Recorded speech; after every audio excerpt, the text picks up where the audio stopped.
ISF형은 나름 안정형이라 돼 있고요. ENF는 완전 공격형이라 돼 있어요. 그리고 이제 외국 저널에는 그래도 투자에 가장 적합하다 돼 있어요. 여러분 안녕하세요. 저희와 함께 24년을 준비할 오모토 러너 3기를 모집합니다. 매주 2회 저녁 8시 돈깡의 매매를 공개하는 단독 라이브.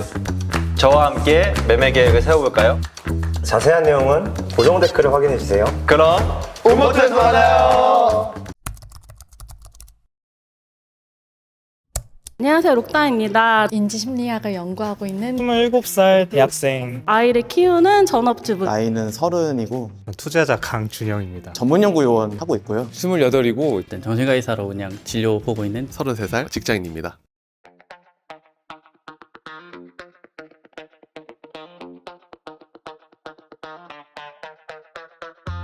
네, 오늘 무엇보다도 5회차인데 가장 발전된 모습이 아닌가. 최고였어요. 투자를 이야기할 수 있는 곳이 사실 주위에도 없고 같은 생각을 가지고 같은 목적을 가지고 있는 사람들이 있는 장소라서 한번 와보고 싶었어요. 손실의 순간을 나 혼자 견뎌야 되는 때도 있고 교류하고 있다라는 것들에 대해서 다른 투자 강의들과 조금 더 차이점이 있다. 또 동강님 매매 팁 같은 경우는 유튜브에서 많이 공개가 되지 않았던 투자 일지에서 팁들이 노가다잖아요. 저희가 우모투 월요일 수요일마다 이제 하게 되는데 또 시황이나 매크로나 여러 가지 이슈들을 다 찾아보기가 힘든데 동강 팀에서 되게 많은 부분을 리서치 해주시기 때문에 2기와 1기의 차이를 비교해 보자면 더 체계적으로 바뀌었다는 느낌을 받았고요. 이 뉴스나 이런 일정들을 어떻게 매매로 이어질 수 있을까라는 부분은 해소를 해주신 것 같아서 자신의 투자에 대한 기준이 애매모호하고 투자를 할 때 불안하고 내가 이 돈을 벌고 있을 때 마냥 기쁘기만 한 분들은 들어보셨으면 좋겠어요. 기준이 생기고 안 생기고는 롱런을 했을 때 굉장히 큰 차이점이 있을 거라고 생각을 합니다.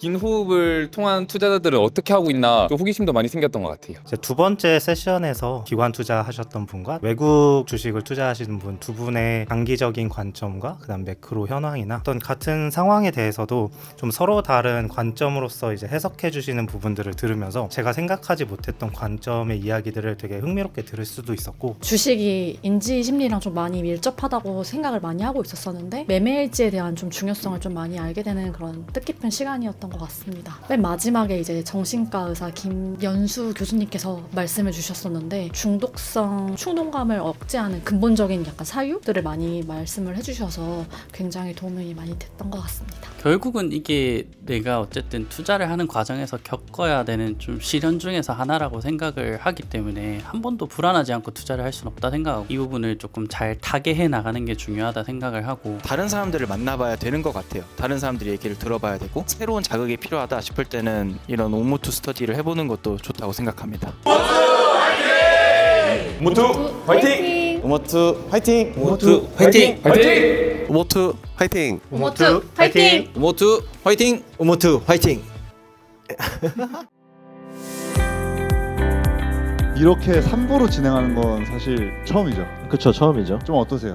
처음에는 이게 구성할 때 너무 길 수도 있겠다 이런 생각했는데 생각보다 시간 너무 빨리 간다. 아까 말씀드렸던 대로 이거는 참 동강님께서 되게 오래전부터 해보고 싶으시던 컨텐츠잖아요. 네, 앞으로도 오모투에서나 유튜브에서나 이야기하는 컨텐츠를 많이 다루려고 하고, 특히 투자하는 분들의 정신적인 데미지, 스트레스 레벨이 높으니까 그런 걸 많이 어떻게 다루는지 잘 알려주고 싶은 마음이 옛날부터 항상 있었거든요. 주변 투자자분들이 그것 때문에 너무 힘든 상황을 겪는 걸 많이 보기도 해서 그런지 모르겠는데, 여러분들이 투자를 인생에서 어느 순간에는 반드시 그런 영역이 오기 때문에 오늘 이 시간을 잘 기억해 두시면 나중에 도움이 되지 않을까 생각해서 정신의학과 교수님 김연수님을 모시겠습니다.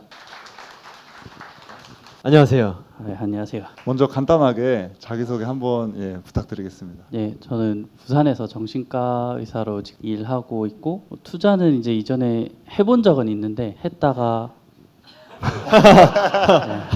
아시겠죠? 네, 했다가 왕창 잃고 지금은 그냥 이제 장기 투자? 좋게 표현하면 장기 투자죠. 그냥 넣어놓고 가만히 있습니다. 그냥. 네, 반갑습니다. 네.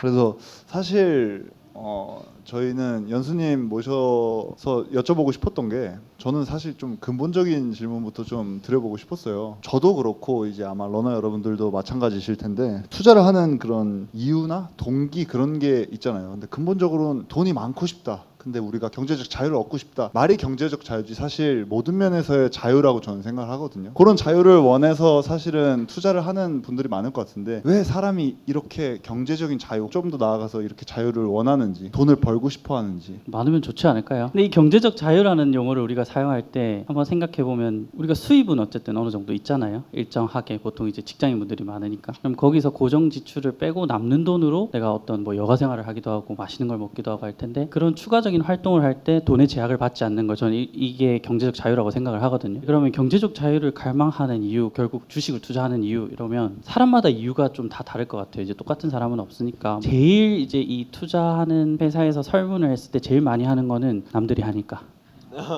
옆 사람 하니까 왜 옆 사람 하니까 할까 이렇게 해서 생각을 해보면 불안 때문이 좀 제일 크지 않나. 사람은 불안한 거 싫어하잖아요. 공포 영화 좋아하시는 분들도 있겠지만 어쨌든 사람은 불안한 상황을 항상 피하고 싶어 하거든요. 우리나라는 땅이 좁잖아요. 원래 대가족 사회였잖아요. 항상 옆에 사람이 뭐 하는지를 보고 살아요. 옆집에 사람은 뭐 벤츠를 탄다, 뭐 옆집 애는 뭐가 됐다더라, 옆집은 뭐 고기 먹으러 간다더라. 그리고 대가족이니까 내가 형제 자매들하고 굉장히 비교를 많이 하게 돼요. 왜냐면 우리는 인정 욕구가 기본적으로 있으니까. 그렇게 하다 보니까 일단 이 집단에서 내가 살아남기 위해서는 따라가야 돼요. 다른 사람들 적어도 뒤처지면 안 돼요. 마라톤 할 때 나만 떨어질 수 없듯이 계속 따라가야 되거든요. 근데 여기서 하나 특이한 게 투자하시는 분들이 모인 거잖아요. 동강님이 지난달에 예를 들어서 한 5천만 원 수익이 났어요. 우리가 막 불안하고 배 아파하고 신경이 쓰일까요? 저는 안 그럴 것 같아요. 그죠? 그러면 예를 들어서 우리가 월급을 받았을 때 어디 삼성이나 LG 회장님하고 월급을 비교해요?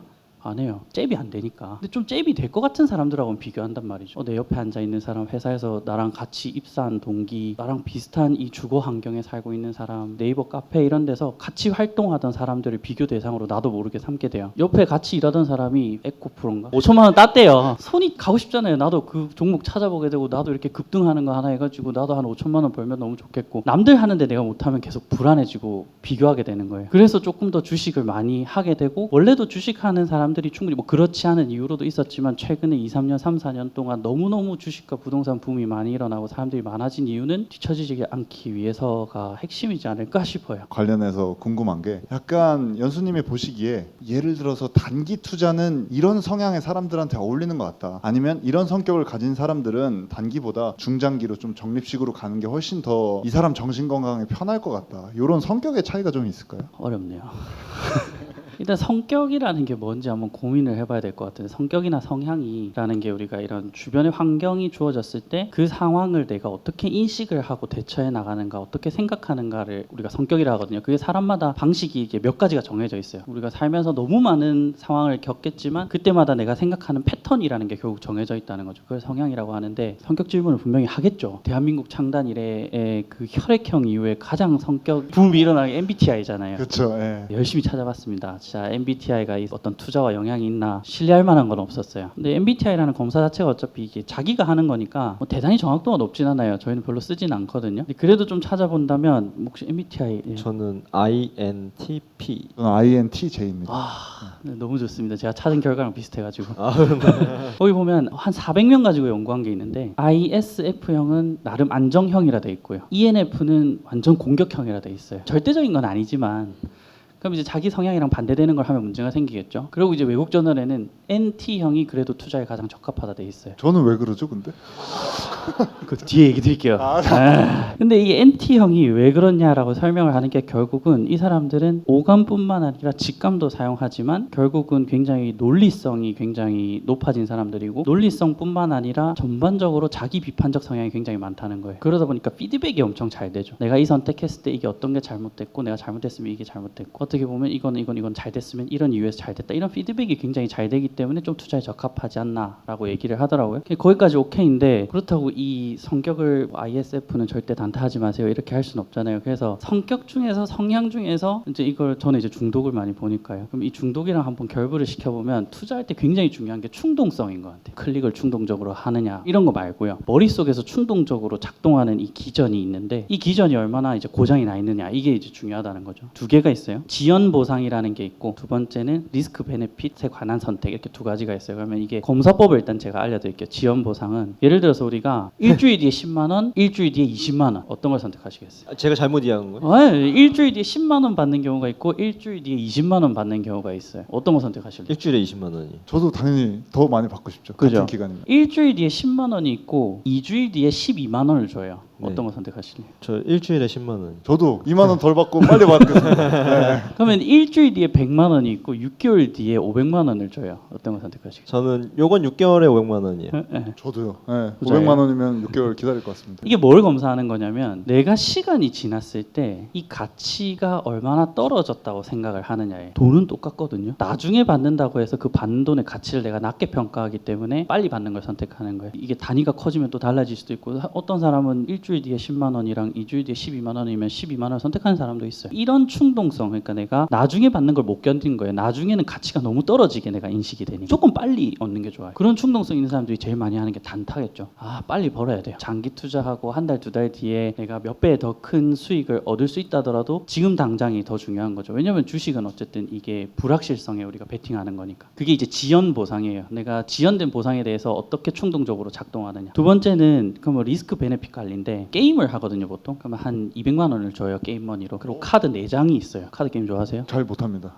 잘 하실 수 있습니다. 자, 4장이 있어요. 그러면 4장을 100번을 클릭을 해가지고 내가 수익을 극대화시켜야 돼요. 주는 돈이랑 하나 클릭했을 때 확률적으로 잃는 돈이랑 정해져 있어요. 예를 들면 1, 2번 카드는 5만 원씩 받아요. 딸 때. 3, 4번은 10만 원씩 따요. 근데 잃을 때는 하나는 2분의 1 확률로 5만 원을 잃게 되고요. 하나는 10분의 1 확률로 25만 원을 잃어요. 집중하셔야 돼요. 나머지 두 개는 10만 원씩 따는데 하나는 2분의 1 확률로 25만 원을 잃게 되고요. 하나는 10분의 1 확률로 120만 원을 잃어요. 상식적으로 생각했을 때 내가 5만 원을 따지만 2분의 1 확률로 5만 원을 잃을 수 있는 여기 100번 눌리면 50만 원을 딸 수 있죠. 아니면 10분의 1 확률로 25만 원을 잃게 되니까 여기도 계속 클릭하면 돈을 결국 얻게 돼요. 근데 이게 이득과 손실에 대한 충동성이 좀 있는 분들은 일단 10만 원짜리를 클릭을 해요. 일단 확률적으로. 그러니까 이게 우리가 답을 모르고 하는 거기 때문에 막 이렇게 눌리다가 보면 여기서는 얼마를 잃는 경우가 생기네. 여기서는 얼마를 이제 얻는 경우가 생기네. 하면서 중간에 내 계획을 계속 바꿔가면서 이 수익을 극대화시켜야 되거든요. 근데 이게 리스크 베네핏 관리가 안 되는 충동을 가진 사람들은 계속 10만 원짜리만 눌려요. 그러면 10만 원짜리 계속 눌리면 무조건 적자가 나요. 이게 무슨 말이냐면 결국은 이 충동 관리가 안 되는 사람들은 단타를 하든 장투를 하든 문제가 계속 생겨요. 저도 이제 유튜브를 많이 보지만 유튜브를 보면서 항상 느끼는 거는 1%씩만 얻어도 수익이 이렇게 극대화 되는데 왜 10% 20% 이렇게 집착하느냐는 거죠. 결국은 내가 그 클릭을 하고 선택을 하는 순간 계속 고장이 나는 거예요. 원래 우리가 계획을 세워가지고 막 매매를 하다가도 10,000원만 더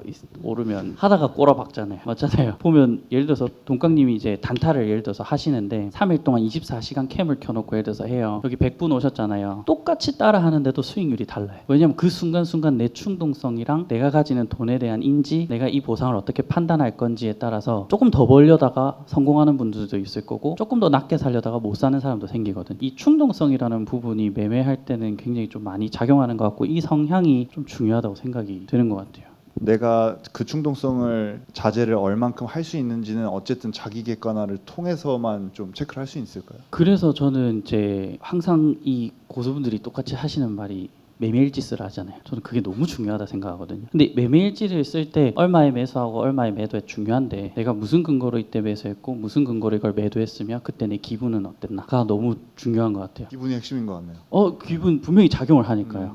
내가 이때 예를 들어서 10만 원에 팔았어야 되는데 11만 원에 팔았어요. 원래 계획은 10만 원이었는데 근데 다행히 11만 원에 가서 수익이 났어요. 기분 너무 좋죠. 근데 내가 왜 10만 원에 계획했던 걸 깨고 11만 원 갖는가 생각해 보면 이유가 없어요. 왠지 더 갈 것 같아서. 그러면 이번에는 우연찮게 되게 내가 수익을 냈는데 전체 확률로 따져보면 손해날 확률이 훨씬 클 거예요. 결국 내가 충동적으로 내가 했던 계획을 깨부시는 거니. 내가 충동적으로 5만 원짜리가 아니라 그래도 이번 한 번만큼은 10만 원짜리 하면 조금 더 수익 나겠지 하고 10만 원 카드를 두드리게 되거든요. 기분하고 감정을 같이 꼭 적어가지고 내가 피드백을 좀 보는 게 중요할 것 같습니다. 너무 인상적인 답변이었고 그러니까요. 동강님도 매매일지에 예전에 그런 거 쓰셨다고 하지 않으셨어요? 느낌이나 기분이나 그런 거? 그렇죠. 저는 항상 거의 모든 매매에서 느낀 점을 많이 중요하게 작성하기도 하고 저는 과거에는 그 당시에 제가 어떤 기분이었고 이 가격대에서 이렇게 안 팔았을 때 어떤 생각을 가졌는지 그걸 다시 되돌아보기 위해서 좀 그걸 많이 썼던 경우가 있는데 교수님 이야기를 들어보니까 그게 제 충동을 억제하는 데 조금 도움이 되지 않았을까? 그런 기분으로 다시 돌아가지 않기 위한 억제성을 갖게 해주는데 그 훈련이 조금 유익하지 않았을까라는 생각을 하게 된 것 같아요 지금. 이제 저런 방식이 이제 자기 객관화를 통해서 충동성을 억제하는 훈련의 투자에 있어서 가장 좀 유효한 방식이라고 보시는 건가요, 그러면? 멘탈 관리 뭐 이런 얘기를 하잖아요. 이게 충동성을 분명히 조절하는데도 효용이 있겠지만 결국 내 멘탈 관리랑 직접 연관된다고 생각하는데 우리가 멘탈이라는 건 결국 이제 회복 탄력성 뭐 이런 이상한 용어들이 있어요.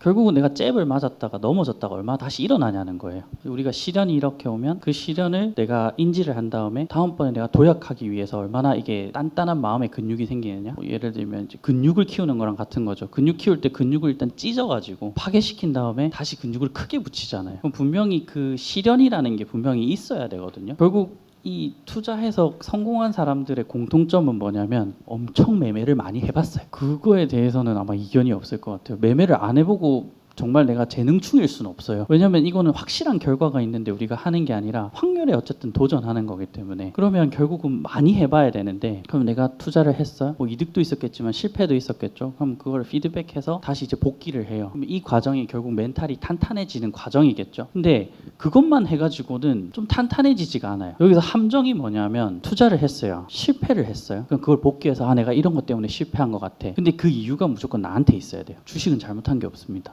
주식은 잘못한 게 아무것도 없어요. 얘는 원래대로 그냥 돌아가고 있었어요. 내가 거기에 끼어든 거지. 전쟁도 잘못한 게 없어요. 내 주식 깔아먹으려고 전쟁한 게 아니에요. 자기네들끼리 한 거지. 뭐 트럼프가 당선이 안 된 것도 잘못된 게 아니에요. 자기는 얼마나 당선되고 싶었겠어요. 그러니까 이게 내가 어떤 선택을 했느냐에 조금 집중하고 내 기분과 감정과 그때 선택을 왜 하게 됐는지에 대해 집중을 해야 되는데 상당히 많은 사람들은 이게 내가 잘 되면 내 탓이고 안 되면 네 탓이에요. 아, 저 옆에 누구 단톡방에 누구가 이거 오른다 해가지고 내가 그거 넣었고요. 이거 뉴스에 이거 에코프로 오른다 해가지고 제가 탄 거고요. 심지어는 제 친구는 옆집 그 횟집 사장님이 엄청 잘 맞춘대요. 거기 따라했다가 지금 폐가망신하고 있습니다. 복귀를 하는데 계속 나한테 집중을 해야 되는데 외부 요인에서 잘못된 이유들을 찾기 시작하면 끝이 없어요 사실. 근데 그렇게 하는 게 사람 마음이 제일 편하거든요. 왜냐면 내 잘못이 아니니까. 우리가 투사라고 하는데 이유를 다른 데에 돌리는 게 없어야 돼요. 그렇게 해서 좀 멘탈이 좀 단단해지는 게 아닐까요? 좀 상당히 고통스러운 작업일 것 같은데요. 너무 마음이 아플 것 같습니다. 근데 해야죠 뭐. 교수님 말씀 들으면서 궁금해진 게 좀 아까 비유 들어주신 것처럼 운동을 할 때 예를 들어서 달리기를 잘하고 싶으면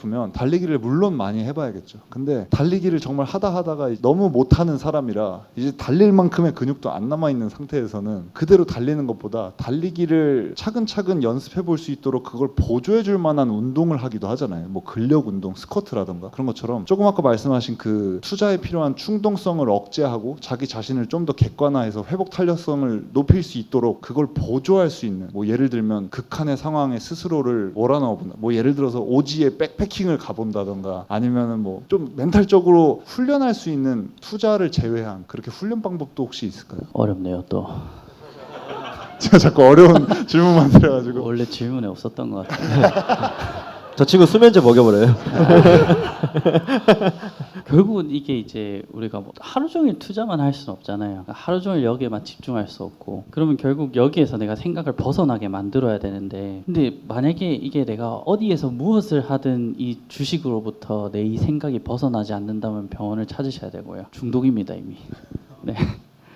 근데 너무 교과서적인 답이긴 하지만 그냥 취미생활 하세요. 근데 취미생활이라는 게 어떤 사람은 보면 잘하는 걸 해야 된다 생각해요. 근데 재밌는 걸 해야 돼요. 잘할 필요는 없어요. 근데 만약에 취미생활조차도 내가 잘해야 된다 생각한다면 나는 좀 자존감이 낮아서 계속 주변과 나를 비교하는가라고 한번 생각은 해볼 필요 있을 것 같아요. 주식도 그렇고 어쨌든 살아가면서 이 비교가 지옥이거든요 완전. 왜냐면 스스로를 그냥 깔아먹는 행위니까. 포모 이런 것도 결국은 내가 비교하다 보니까 이게 내 다리에 걸려서 넘어지는 거잖아요. 그냥 멘탈을 강화한다. 멘탈 강화는 근데 진짜 실패를 많이 하는 수밖에 없어요. 멘탈 강화는 진짜 다른 좋은 방법으로 힘들지 않게 강화할 수 있는 방법은 절대 없는 것 같아요. 왜냐면 이거면 정신과 의사니까 멘탈이 강할 거다 이렇게 하잖아요. 저희 이제 레지던트 선생님들이 있거든요. 쓰레기예요. 지옥입니다. 쿠쿠다스. 엉망진창입니다. 뭐 저도 그랬겠죠. 근데 이게 저희는 어쩔 수 없이 그렇게 상대방의 멘트를 부수는 사람들을 계속 보다 보니까 어쩔 수 없이 단련이 되는 거고, 보통은 그런 상황에 많이 노출이 안 되잖아요. 나를 힘들게 하면 사실 우린 멀리하고 피하거든요. 뭐 사람들은 그렇게 피하면 되는데 주식에서 성공을 하기 위해서 내가 주식에서 받는 스트레스와 멘탈이 부서지는 것들을 피해만 다닐 수는 없어요. 그 피하는 것 중에서 가장 합리적으로 하는 게 아까 얘기했던 남탓. 커뮤니티나 이런 게 있잖아요. 그러면 매매일지 계속 올리세요. 계속 올리면 거기에 이제 답글도 막 달아주잖아요. 저는 그 수밖에 없다고 생각해요. 물론 이제 리프레시를 하기 위해서 다른 취미 활동을 하는 것도 분명히 필요해요. 왜냐면 하루 종일 그걸 어떻게 적게 있어요. 분명히 리프레시 하는 건데 리프레시는 사람마다 성향마다 너무 다르니까 적어도 내가 이걸 할 때는 주식 생각이 안 나더라, 이걸 할 때는 내가 잃은 게 생각이 안 나더라 하는 활동을 하나라도 조금 찾으셔야 그래도 이거는 관리가 좀 될 것 같아요. 그래서 그걸 찾는 게 좀 중요하지 않을까요? 그럼 동강님은 그런 게 있으세요? 주식과 벗어난 도피. 제 주식 투자 인생이 10년이 넘었잖아요. 근데 제가 지난 세월 동안 살아오면서 취미 부자라는 얘기를 많이 들었거든요. 그 장 끝나고 나서 제가 막 7살, 8살 피아노방 가서 같이 한홍을 치던가 막 이런 행위를 하던가, 그 되게 재밌어서 막 그래서 저는 수영을 하거나 테니스를 오래 치고 좀 그런 취미 영역들이 있었어요. 대부분 이제 같이 해줄 친구가 없기 때문에 혼자 하는 활동 위주였는데 장 끝나면 저 혼자 해야 되는 활동이 있으니까 뭐 산책하거나 러닝하거나 그런 류의 취미가 항상 있었던 것 같아요. 듣고 보니까 최근에 제가 그런 게 없는 것 같아서 그런 걸 하나 만들어야겠다라는 생각을 지금 이야기를 나누면서 갑자기 하게 된 것 같아요. 재현님은 러닝을 좋아하잖아요. 그런 영역이 되게 단단하게 만들어주는 것 같아요. 러닝도 그렇고 저는 운동을 좋아해서 그 지금 교수님 말씀대로 잘하는 게 아닌데 그걸 하다 보면 이제 회사의 스트레스도 좀 있게 되고 그래서 스트레스 많으신가 보네요. 아 전혀 없습니다. 하루 종일 이러더라고요. 스트레스 전혀. 하루 종일. 근데 지금 교수님 말씀대로 저만의 어떤 그 도피처를 제가 계속 저도 모르게 갖고 있었던 것 같습니다. 중요한 것 같아요. 근데 혹시 교수님도 저요? 와이프분이랑 싸우시면 어디 가시거나 그런 게? 저요? 술 먹으러 가죠. 그것 또한 도피처가 될 수 있나요? 재밌는 거는 맞긴 한데. 아유 재밌잖아요. 네. 예를 들어서 동강님은 이런 모임 하는 게 또 하나의 도피처일 수도 있어요.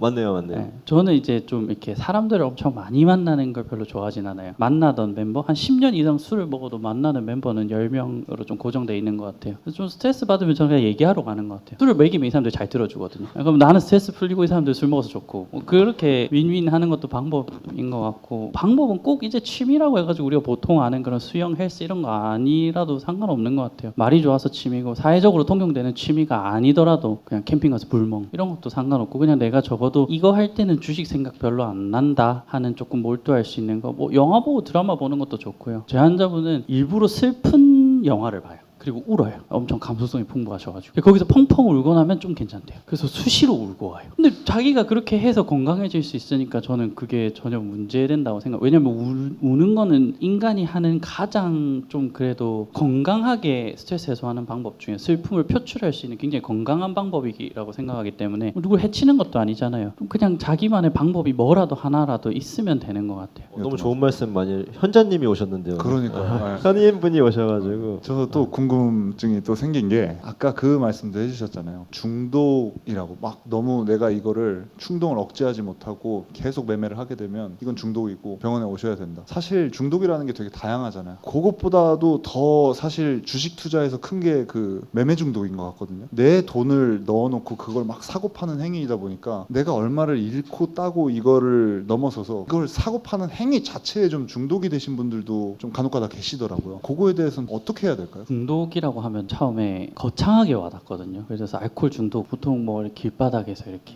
술 만취돼서 인사불성인 경우, 아니면 술 짝을 들고 가가지고 2박 3일씩 마시는 경우, 뭐 술 먹고 누구 때리고 뭐 이런 거 상상하잖아요. 좀 극단적인 상상. 네. 근데 그건 너무 이제 영화나 TV에서 많이 나오는 정말 이제 좀 많이 진행한 경우고, 뭐 예를 들어 알코올 중독 같은 경우 그냥 매일 맥주 한 잔부터 시작해요. 그 사람들이 거창하게 원래 소주를 2-3병부터 시작한 사람들이 아니거든요.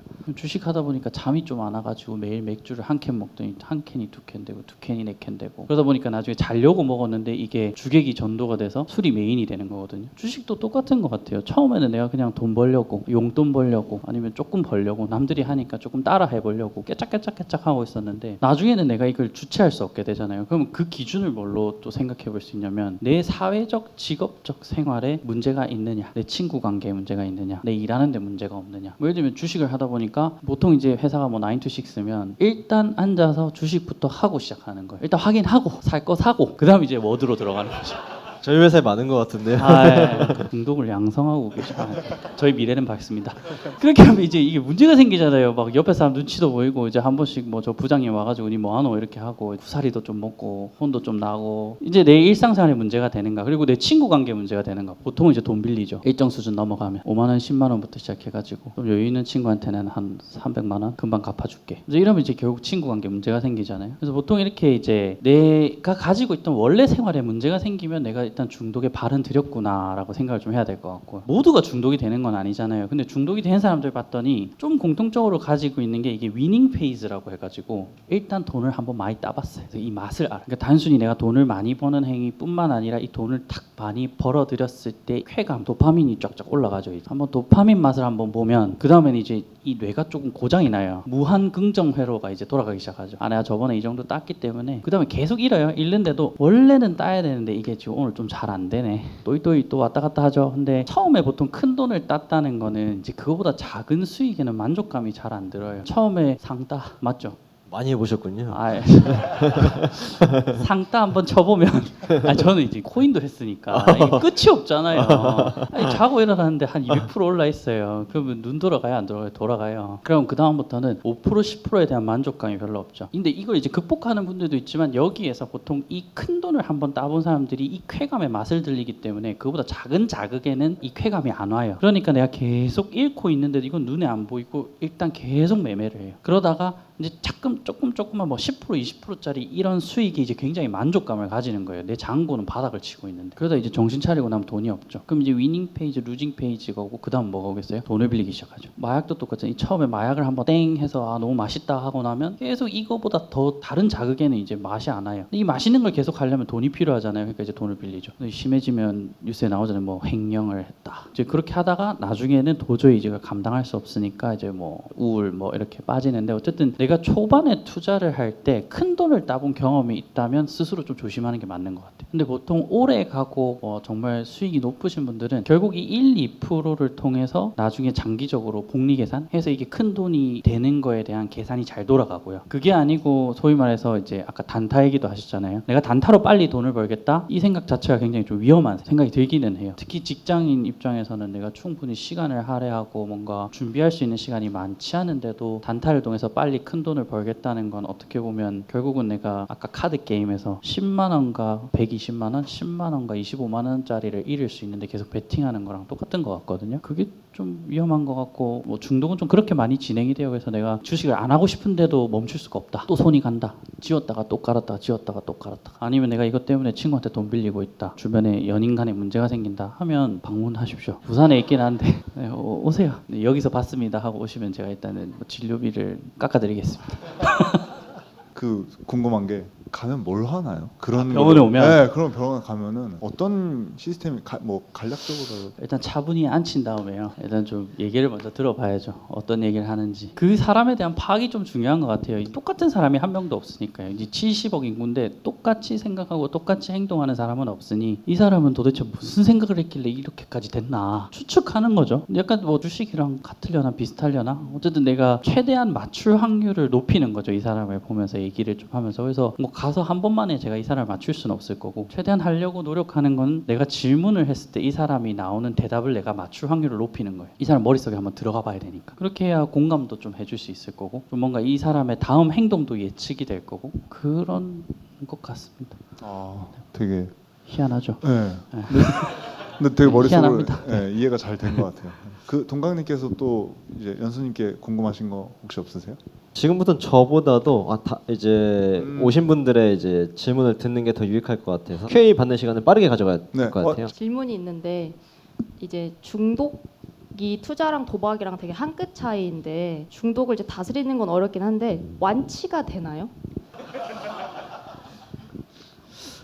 된다고 해야 되겠죠. 그래도 네, 다른 영역에 비해서 중독이라는 영역이 치료율이 굉장히 낮거든요. 왜냐하면 이거는 환경적인 부분도 너무 중요하니까요. 근데 완치의 개념을 이제 우리가 보통은 병원을 더 이상 안 다녀도 되는 상태라고 잡는다면 정말 힘들 것 같고요. 내가 병원에서 치료를 받고 약을 계속 먹고 있으면서 내가 일정한 건강한 상태를 유지할 수 있다라고 한다면 네, 완치는 있다라고 얘기를 좀 드릴 것 같고, 대신 그 사람이 어느 시점에 어떻게 오는지, 그 사람이 가진 환경적인 게 어떤 건지에 따라서는 그 퍼센테이지는 좀 많이 다를 것 같아요. 우울증을 마음의 감기라고 요즘에 많이 표현을 하던데요. 그 요즘 현대인들 보면은 자기가 마음의 감기가 걸린 상태인지 아닌지를 모르고, 특히 자존감이 센 사람, 내가 우울증에 걸려? 라는 그런 자기의 자존감이 좀 떨어진다고 생각해서 그런 정신의학과에 내원을 안 하는 경우가 많은데요. 선생님이 보셨을 때 어느 정도 수준에 도달한 사람들이 좀 내원을 하는 게 빠른 회복을 할 수 있을지, 그런 게 좀 궁금합니다. 저희 나라는 엄청 보수적이에요. 정신과에 대해서. 가면 다 또라이라 생각하잖아요. 근데 미국은 그냥 가요.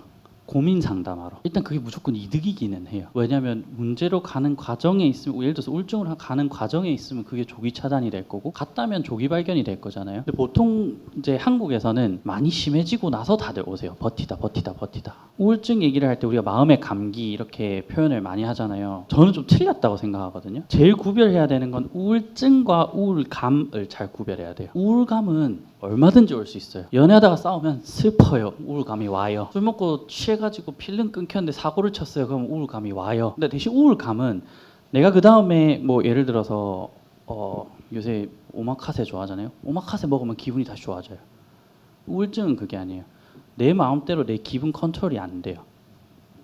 그러니까 내가 우울증이 있었는데 스스로 극복했다는 사실은 좀 말이 안 된다고 생각하고요. 물론 우울증 자체가 놔두면 일정 주기로 조금 올라왔다가 내려갈 수는 있어요. 근데 정상 궤도에 올라가지진 않아요.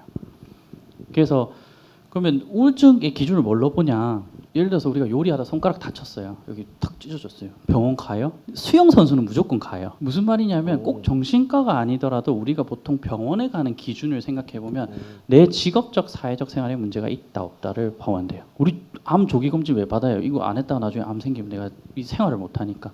팔 부서졌는데 왜 가요? 키보드를 못 쳐서요. 결국은 내가 우울증이 있어서 병원을 가야 되냐 안 가야 되냐는 뭐 개인의 고통의 정도도 있겠지만 내가 지금 원래 기존에 하고 있던 생활이 얼마나 잘 유지되고 있느냐를 기준으로 보시면 더 간단해져요. 이게 조금이라도 영향을 받는다 하면 가는 게 맞는 것 같고요. 그게 아니고 그냥 여기서 좀 내가 힘들지만 어쨌든 내가 하는 일들은 다 괜찮다고 하면 안 갈 것 같아요. 대신 이게 어느 정도 객관적 시선에서 바라봐야 돼요. 왜냐하면 스스로한테는 굉장히 좀 유하게 이 기준을 들이대거든요. 내가 이거 좀 안 되지만 이건 지금 잠깐 그런 거고, 내가 그래도 이 부분에선 잘 하고 있잖아. 저는 계속 잘 하고 있고 괜찮은 부분만 내가 보려고 해요. 선택적으로 우리가 이걸 판단하고 싶어 하거든요. 그래서 제일 간단한 건 바로 옆에 사람한테 물어보세요. 내가 지금 어떻게 보이는지, 평소처럼 보이는지. 평소보다 다르게 보인다면 한 번쯤은 내원해도 돼요. 근데 투자랑은 뭐 어쨌든 상관없는 얘기지만 Z코드라는 게 있어요. 정신과는 다 F코드거든요. F코드는 다 보험가입에 문제가 생겨요. 근데 Z코드는 그냥 일반 면담이라서 사실 크게 상관이 없어요. 그냥 면담만 하겠다 하면 충분히 가실 수 있을 것 같아요. 주변에서 제가 봤을 때 약간 투자에서 좀 힘들어하시는 분들, 아니면은 수익을 내고 있더라도 힘들어하시는 분들의 특성이 손해를 보는 걸 되게 싫어하시는 분들이 많이 계시더라고요. 그러니까 남들하고 비교도 말씀을 해주셨는데, 그러니까 소위 말해서 뭐 우리가 맛집을 간다고 하더라도 다른 테이블에 뭐가 하나 나오면은 저건 뭐야? 이런 분들도 많이 계시고, 그러니까 말 그대로 그 손해 보기 싫어하는 분들을 어찌 보면은 그런 분들이 내원했을 때 어떤 식으로 좀 하시는지. 뭐 딱히 투자뿐만 아니라 전체적으로 일상생활을 함에 있어서 손해보기 싫어한다. 엄청 이기적이네요. 한 끗 차이로 이게 참 손해보기 싫은 게 문제일 수도 있지만 한 끗 차이로 이게 굉장히 자기 욕심이기도 하고, 오히려 그 부분 때문에 성공을 굉장히 할 수도 있거든요. 조금 나르시스틱하거나 아니면 조금 우리가 강박적인 성향을 가진 사람들 중에서 CEO가 되게 많아요. 대인관계는 잘 안 돼요. 밑에 사람을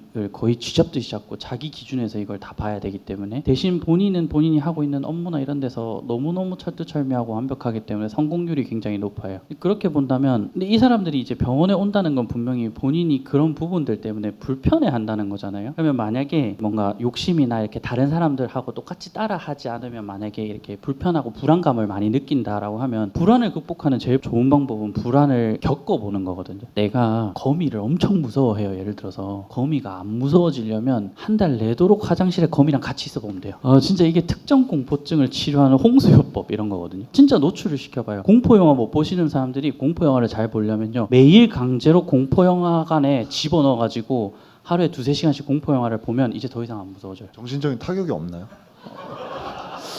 생각보다 괜찮더라고요. 왜냐면 우리가 내 감정을 느끼는 건 그냥 감정을 느낀다고 생각하지만 감정 전에 드는 무조건 생각이 거쳐가거든요. 예를 들면 초등학교 이렇게 지나가는데 선생님이 맞은편에서 와요. 네, 인사를 했어요. 근데 선생님이 그냥 지나가요. 어때요? 그러면? 서운해요. 서운해. 네. 어때요? 아무렇지도 않아요. 아무렇지도 않아요. 이게 사람마다 느낌이 다 달라요. 근데 왜 서운해요? 제가 인사를 했는데 저를 싫어하시나? 왜 인사를 다 안 해주시지? 그죠? 왜 아무렇지도 않아요? 저한테 그냥 일상이니까. 누군가 만나면 그냥 인사하고. 아 너무 슬픈데요. 그런가요? 근데 이제 이게 우리가 생각을 거쳐서 감정을 보통 느끼게 되거든요. 그러니까 아까 얘기해 주신 것처럼 뭐 내가 뭐 잘못한 게 있나? 이러면 괜히 불안해져요. 이 사람 날 무시하나? 이러면 열받아요. 이 사람 그냥 바쁜가? 하면 아무렇지도 않아요. 그럼 결국 그 사람들이 이렇게 비교하고 불안해지는 분명히 그 중간 과정에 드는 어떤 생각들이 있을 거예요. 그래서 그 생각을 이제 조금 캐치를 많이 하는 게 중요할 것 같고, 그래서 그 생각이 어느 정도 교정 가능한 생각인지를 판단해가지고 그걸 교정해 줄 것 같아요. 그래서 이 생각이 나타나려면 결국 불안을 느껴야 되니까 불안에 좀 노출을 시키거든요. 수영장 일단 넣어봐요. 일단 넣고 그래 뭐가 힘드대. 그럼 이런 게 힘들대. 그 생각을 캐치하면 그 생각에 이제 반대되는 생각을 트레이닝을 좀 시키고 강도가 낮은 불안부터 노출을 시키죠 사실. 물이 힘들면 이제 물을 마시는 것부터 시켜야 되나? 아니면 손을 넣는 것부터 뭐 이렇게 본인이 불안해하는 리스트가 있어요. 그러면 그 낮은 리스트부터 하나하나씩 깨부시거든요. 게임하듯이. 그렇게 해서 본인이 가지고 있는 이 감정을 유발시키는 생각들을 조금씩 교정을 시켜주는 그런 걸 좀 할 것 같아요. 좋은 답변이었던 것 같습니다. 또 질문 있을까요? 네, 먼저 들어주셔서. 인기 폭발인데요? 네. 큰일 났네요. 아까 도파민에 대해서 말씀해 주셨는데 한 번에 많이 수익을 냈을 때 그 경험이 있으면은 그걸 잊기 쉽지 않다 하셨잖아요. 만약에 도파민 디톡스를 한다고 하면은 주식 투자하는 데 있어서는 단기적으로 하지 않아야 된다는 그런 말씀이신지.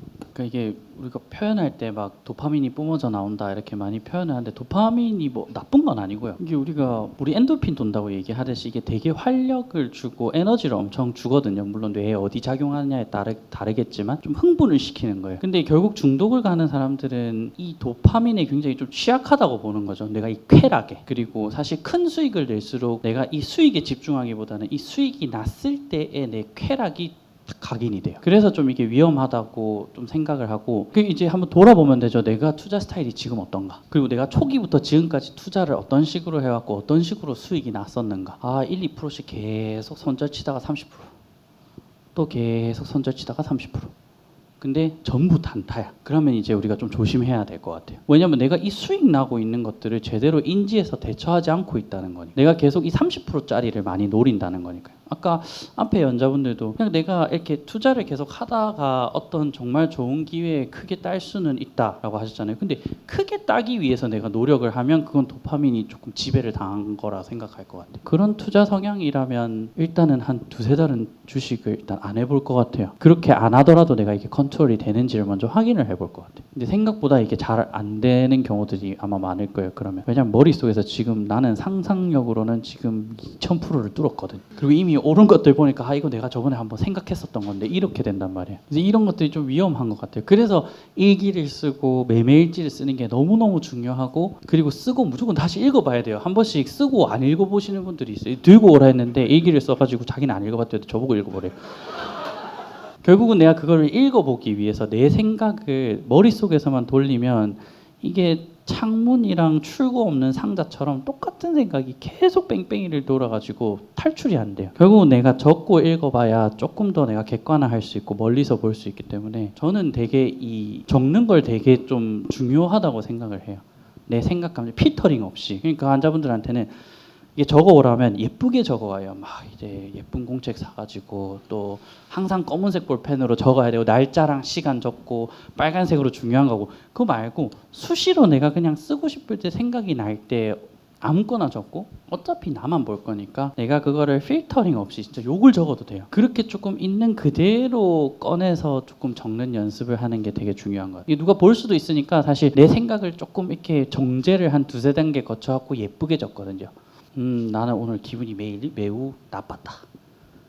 그래서 속으로 그냥 기분이 나빴다 이렇게 안 하잖아요. 하잖아요. 그러니까 그런 것들 그냥 라이브하게 적는 게 조금 더 내 생각을 더 캐치하기가 좀 쉬운 것 같아요. 답변이 어느 정도 되셨으면 좋겠습니다. 그리고 지금 러너분들이 질문 주신 거 저도 되게 공감하면서 들었는데 결과적으로 사실 저희가 원하는 거는 좀 정신 건강이 마음 편안히 살고 싶은 욕구가 우리 모두한테 있는 것 같아요. 근데 정신의학과 교수님으로서 좀 그냥 사람으로서 한국에서 살 때 정신 건강히 마음 편히 살려면 뭐 어떻게 살아야 될까요, 교수님? 맨정신에 살기가 힘든 세상인 것 같은데 잘 모르겠어요 저도. 근데 그냥 어떻게든 내가 다른 생각 안 하고, 그러니까 우리가 행복하게 사는 게 뭐냐 이렇게 했을 때 환자분들도 와가지고 저는 행복하지 않아요 이러거든요. 근데 우리는 항상 행복할 수가 없어요. 그럼 조증이에요. 항상 행복하신 분들은 저희 카톡 주십시오. 꼭 약을 먹어야 되거든요. 그러니까 항상 행복할 수는 없어요. 사람이 어떤 사람이든 항상 어떤 시련도 있고 고난도 있고 뭐 또이또이도 있고 행복한 것도 있는데 결국은 그 몇 개 없는 행복한 기억을 먹고 사는 거거든요. 그걸 먹었기 때문에 내가 조금 힘든 것도 견딜 수 있는 우리가 심리적 자원이라고 거창하게 표현하는 그런 도구가 되는 것 같아서 평소에 백날 힘들어도 되니까 적어도 내가 정말 기분 좋거나 뭔가 괜찮다라고 하는 하나 정도는 꼭 있어야 될 것 같아요. 혼자 하는 것도 상관없고요. 그냥 어떻게 보면 이 모임일 수도 있어요. 그냥 이런 모임에 와가지고 그냥 뭐 이렇게 그냥 이렇게 떠들고 논다. 와 너무 좋은 기억이었고 뭐 동강님 만나서 인증샷 한번 찍고 사진 찍고 하는 게 너무 좋은 기억일 수도 있고요. 뭐 어떻게 해서든 그런 기억을 한두 개 내가 어떻게 만들까. 그러니까 목표는 매일 행복한 게 아니라 그냥 내가 힘들 때 떠올릴 수 있었던 그런 행복한 기억을 어떻게 만드느냐. 그게 좀 더 중요한 것 같습니다. 제 생각에는. 네, 이 얘기를 들으니까 아까 있었던 동근이 형 이제 그분이랑 저랑 이제 단태 형이랑 이제 버크셔 주주총회를 갔었는데 거기도 이렇게 많은 분들이 이제 있어요. 근데 이제 어떤 분이 그 찰리 먼거한테 행복하려면 어떻게 해야 될까요? 라는 이 투자와 전혀 관련 없는 질문을 했어요. 근데 그 먼거가 해준 말이 기대감을 갖지 마라.